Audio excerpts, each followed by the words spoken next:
What up, everybody, and welcome to Crack Kills Quick Hits.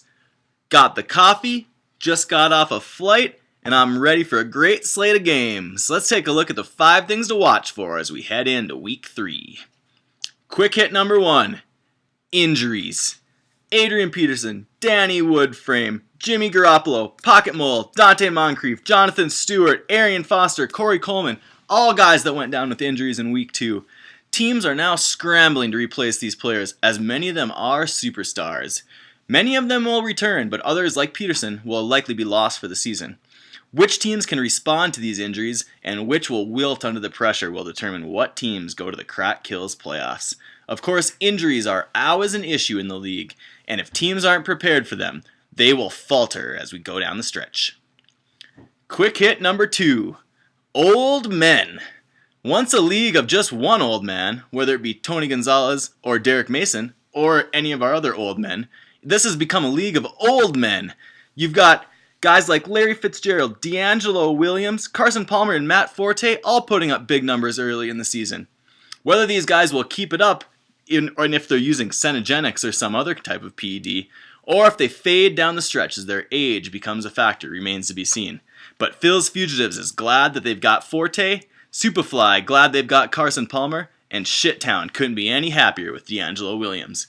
We'll see how these old men go against the young men the rest of the season. Quick hit number 3, spending.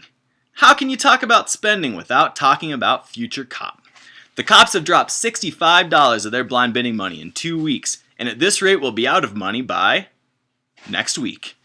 Next up on the list is the Mean Jeans at $18, most of that dropped on Jack Doyle, and next is Larry's Guys with $17, dropped on a few players.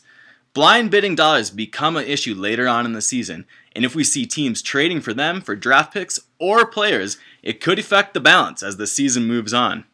No matter what, it's likely the Cops will be out of money by mid-season, and probably right in the middle of the bye weeks. We'll see if they have to unload talent to try to pick up replacement players. Quick hit number 4. Benches blow up again. The first 2 weeks are hours of weeks for benches to blow up, but this week was especially egregious. 4 teams had benches score at least 78 points, and no one registered good efficiency in Week 2. We'll see if teams can turn that around in Week 3, or whether the benches continue to stray hand players left and right. Quick hit number 5, rivalry series. We're through 2 weeks and going into the 3rd week of our rivalry games. Of course, even the teams that get out of these games 3-0 know that later on in the season and in the playoff stretch run, they'll have to face off against these foes that they took on early in the season. But on the other hand, the 0-3 teams know that they'll have a chance for revenge, and likely a chance to unseat higher rated teams as the season wears on. Finally, player to watch for Week 3. Who else?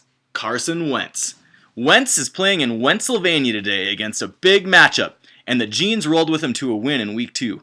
We'll see if they can ride Wentz to another win in Week 3 against his first tough competition.